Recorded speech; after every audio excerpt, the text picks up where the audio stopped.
I'm Virginia McGathey here on the floor at the CME Group, reporting to you on the livestock market. Today in the cattle, the market was very firm. It seems that the futures buying really showed significant signs of improvement.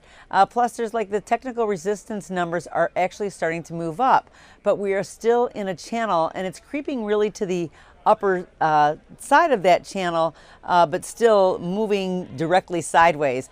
Feeders were a little bit choppy. It's not quite as tight of a channel, and so I think that we're trying to find some direction here. It seems the bearish sentiment really is hanging over the futures market, and so that's keeping the market from really rallying, although it hasn't been crashing either. But it seems that it's kind of like sparking the producers to be a little bit more active in, pressing the market rates somewhat. The expectations are still looking bearish, though, for the foreseeable future. That being said, the market really hasn't tanked yet, so it's still moving sideways, and perhaps when we get some reports over the next couple of weeks, we'll be able to get a little bit more direction.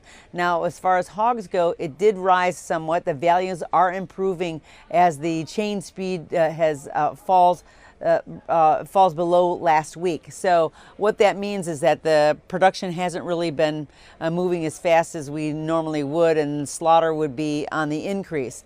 We're at a seasonal, we're in the seasonal grilling season, so that should definitely give us a little bit of a shot in the arm. But we're higher for the third day in a row, and I think that that gives us a little bit of a push, but the traders are still very, very cautious. Even though we have a couple of good things, we have to watch that closely. U.S. dollar index is still very strong, and there's some concerns that that would put a lid on the market. Now, it hasn't completely, but we still have to watch the U.S.-Chinese talks and the issues with the tariffs, as well as what's happening with NAFTA. That is going to be an overlay of issues that we're going to be watching day to day.